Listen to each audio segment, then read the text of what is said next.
A Bíblia ensina que esta era terá um fim. A era do Espírito Santo.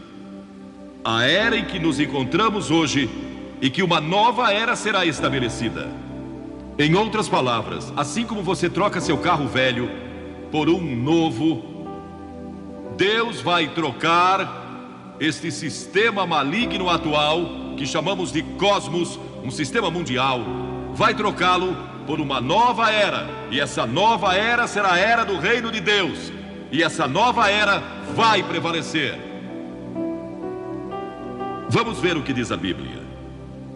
O Novo Testamento menciona o novo nascimento 9 vezes, arrependimento 70 vezes, batismo 20 vezes. Mas alguém disse, eu não contei, por isso não sei se isso é um exagero ou não.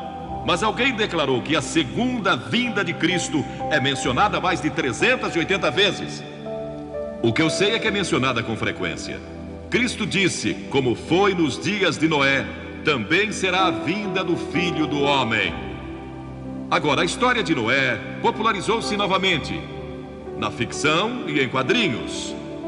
Na verdade, a programação de TV do jornal Los Angeles Times esta semana falava a respeito dos animais da Arca de Noé. O quadro da civilização nos dias de Noé está descrito no livro de Gênesis, em seu 6º capítulo. Diz que o povo era cheio de maldade, imaginações perversas, corrupção, violência. Toda a imaginação dos seus corações era má. Isso não se parece com nossos dias? Não podemos deixar de imaginar maldade quando assistimos muito à televisão e vemos tanta violência e crime, e lemos a respeito de crimes em nossos jornais todos os dias, pessoas que são assaltadas e assassinadas e roubadas e tudo mais o que acontece. Isto nos preocupa, pois entra em nossas mentes e nos enche de temor. Era um mundo em que o casamento fora deturpado e a perversão sexual prevalecia. Era um mundo em que a violência prevalecia. Recentemente, na Conferência Internacional de Mulheres, patrocinada pelas Nações Unidas em Nairobi, a questão da violência contra as mulheres foi frequentemente discutida. E violência contra crianças, pessoas que maltratam seus filhos. Os crimes e a violência estão continuamente aumentando. Este é um mundo de religião em decadência. Não falo só do cristianismo, porque quase todos neste mundo são religiosos. Todo mundo. Mas é um tipo decadente de religião. Não é a verdadeira fé em Deus. Mas também é, e era então, um mundo ameaçado pelo julgamento de Deus. Deus disse, vou julgar esta geração. Agora Deus disse, vou julgar o mundo, vou fazer com que chova por 40 dias e 40 noites, e vou destruir o homem que criei, por causa de sua maldade. E vou começar com a raça humana outra vez. Mas então Deus viu um homem, em meio a toda aquela sujeira e maldade, violência e perversão, viu um homem que servia a Deus. Seu nome era Noé.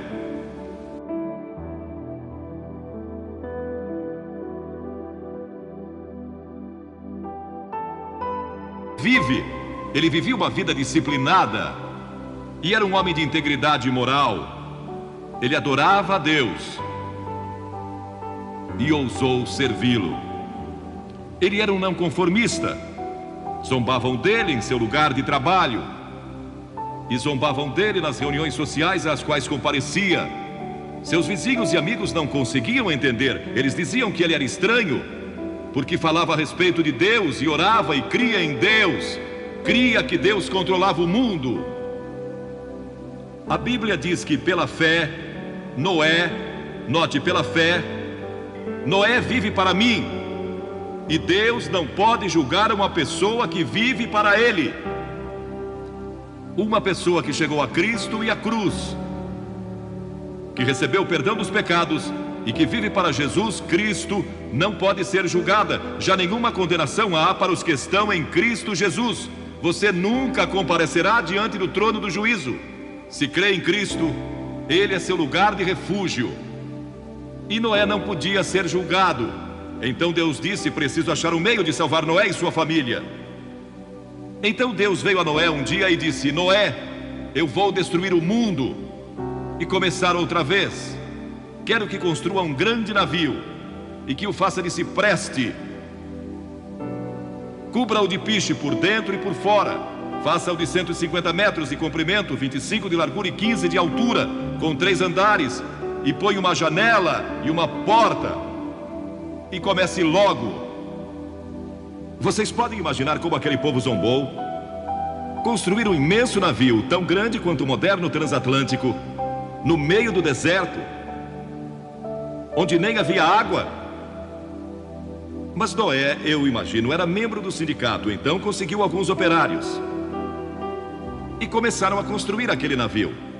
E imagino que tenha se tornado uma grande atração turística, como a Disneylândia. Pessoas vinham de todo lugar para ver aquele homem maluco, construindo um navio no meio do deserto. E sua única base era a palavra de Deus, nada mais. Agora, hoje em dia, você e eu temos a palavra de Deus que prediz o futuro juízo de Deus sobre o mundo. Mas também temos todas as evidências científicas do que pode acontecer. E provavelmente vai acontecer, de acordo com muitos dos nossos cientistas e líderes políticos. E se houve uma época em que o coração dos homens tremeu de temor devido à incerteza do futuro, sem que ninguém soubesse o que fazer, é hoje. E se não encontrarem uma resposta, adeus.